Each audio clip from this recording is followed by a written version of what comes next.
Qué Golazo with Fabrizio Romano's today's transfer news and notes is here. I'm Lisa Roman. I'm filling in for Luis Miguel Echegaray today, and I'm speaking with Fabrizio. We're talking all of the transfers to come this summer now that the Euros and Copa America have finished up. He fills us in on all the news that is happening. Qué Golazo begins right now. Hello, everyone, and welcome into Qué Golazo. I have the honor and the privilege of hosting today, and I'm joined by none other than Fabrizio Romano to talk transfer news. It's the summertime, a lot of moving pieces happening. Fabrizio, welcome in. How are you? Hello, Lisa. My pleasure, my big pleasure to be together here talking on Qué Golazo. I'm okay. Sorry for my voice. Celebrating for Italy was destroying me, but I'm ready to answer your questions and to talk about Italy because here we are really happy. We did something incredible. We were not expecting this. Before we dive into all of the transfer news, congratulations to you and to Italy on winning the Euros. This Italian squad had a fantastic European championship. You lost your voice there, Italy on top. What did you think of that final and how have the celebrations been?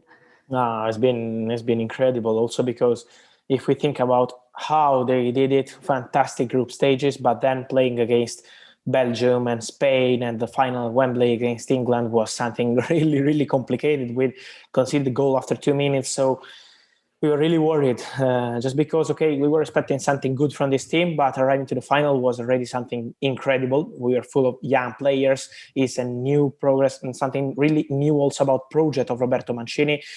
We have to remember that 4 years ago, we were out of the World Cup, totally out of the World Cup. So being at the final at Wembley against England for us was something really particular as feeling. We were worried, but also confident about this team because of what we showed during the Euros. And then after conceding this goal, I still remember the feeling of all Italian fans here was really, we had the dream, but now they're going to win because after this goal of Luke Shaw at Wembley, it was seeming really complicated.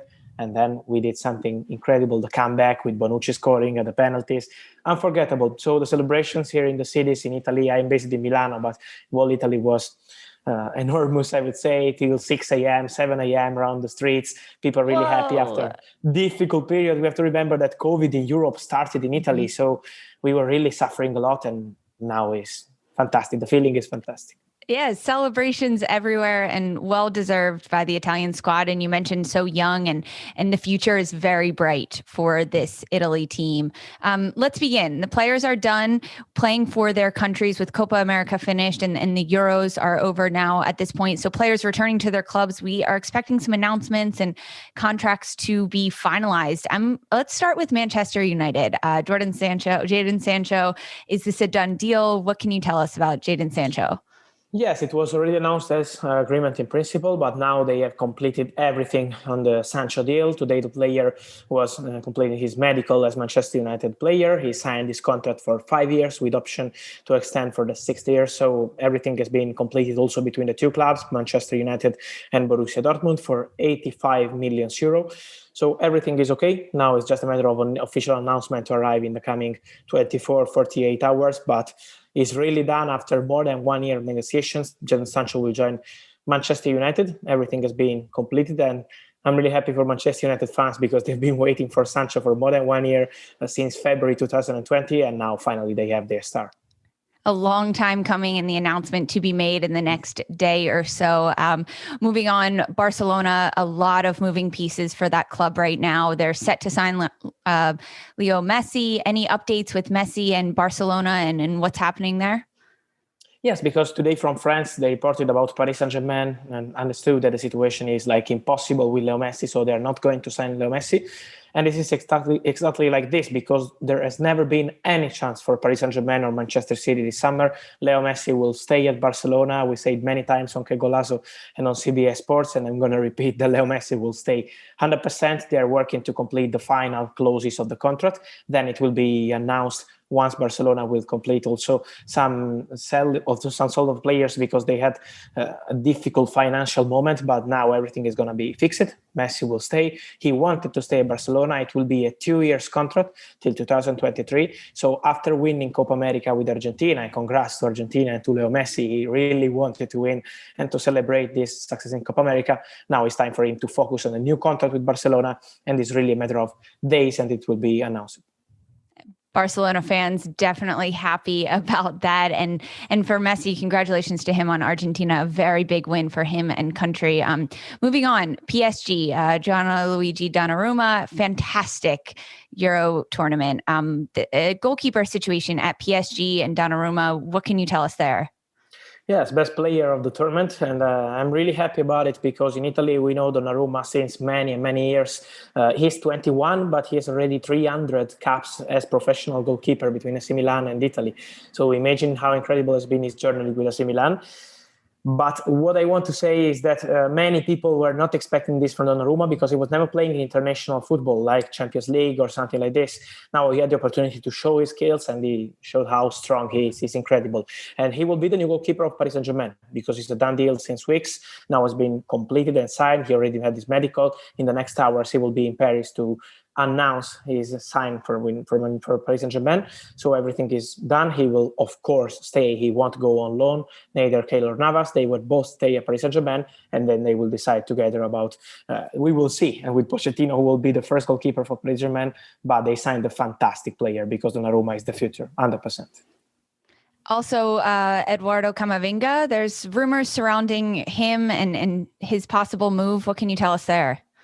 Yes, many clubs are interested. Manchester United have been talking with people close to Camavinga in the last days, and also Paris Saint-Germain have always been keen on the situation as he's French, he's a talent. So they've been really informed on everything that regards Eduardo Camavinga. Many clubs in the race, but nothing decided yet. Just because the player is not in a rush. He is out of contract in 1 year with Rennes, so he can pick his next club with not any rush. He's not extending the contract, so he will be free to decide in the next weeks to see what happens with Manchester United, with Paris Saint-Germain. It's an open race, but I'm sure that many clubs will try this summer for Camavinga, because if the deal will be postponed to next summer as free agent, many clubs will join the race, and it will be one of the biggest races of the history of transfer market. That's why many clubs are trying now to sign Eduardo Camavinga. Yeah, trying to get ahead of the curve to sign him and see what they can do. Another player with some interest from Chelsea, Erling Haaland. What can you tell us there? Any moves to come for him? Well, interest is normal. We're talking about one of the best players in the world. So many clubs love the player, but we have to respect, in my opinion, Borussia Dortmund position, because last summer they were showing with Sancho that when they say no, it's a no. And at the moment they are saying no for Erling Haaland because they want to keep Erling Haaland. They are prepared to fight and to keep the player. So if Chelsea will do something crazy, they have chances to sign him. If not, win like 100 million euro, you are not signing Haaland this summer. And at the moment, there is still no official bid from Chelsea. So we will see in the coming weeks, but Borussia Dortmund are convinced that the player is staying. Okay. And then I have to ask, I'm a Harry Kane fan and Manchester City, Harry Kane, Jack Grealish. What can we expect from Kane and Grealish? First of all, Manchester City have interest in both players, but they know that signing both players this summer is really complicated, and I would say impossible, but I'm not Manchester City CEO, so I can't say impossible. But it's really complicated. And talking about both players, they made a bid for Kane some weeks ago. It was £100 million, but Tottenham said no, and Tottenham board are prepared to fight to keep Harry Kane. It's similar to Haaland's situation. So as Borussia Dortmund want to fight for Haaland, Tottenham want to fight to keep Harry Kane at the club this summer. So we will see once Kane will be back and talk with the club and decide about his future. And also talking about Jack Grealish, Aston Villa are offering him a new contract, but there is still nothing agreed. And that's why Manchester City are still interested. Pep Guardiola loves the player. He would love to have Jack Grealish, but the situation is still open. Nothing decided. I think it will take some days after the Euros. And now maybe next week we'll have some update on Manchester City deciding between Kane and Grealish. Lots of moving parts for sure. And you mentioned the Euros are done, Copa America done, and now is the time for players to really nail down contracts and see where they can go. Who else are you keeping an eye on that we should be looking out for? I will keep an eye on Olivier Giroud, striker, French striker of Chelsea, because he's going to join AC Milan, and we will follow him on Serie A on CBS Sports next season, because he's joining AC Milan on a 2-year contract. He will be in Italy this week to sign his contract, to complete medicals, and then he will be announced as new AC Milan player. They're also talking with Real Madrid for Brahim Diaz. So there are many moves on Italian side. I'm really curious to see what happens with Manuel Locatelli. He was having a fantastic summer at the Euros with Italy. Arsenal are interested in him, but Juventus are still leading the race to sign Manuel Locatelli. And unfortunately for Bayern Munich fans, they have Nagelsmann talking about Federico Chiesa as perfect target, as fantastic player. He would love to have him at Bayern Munich, but it's impossible because Juventus are not letting him leave.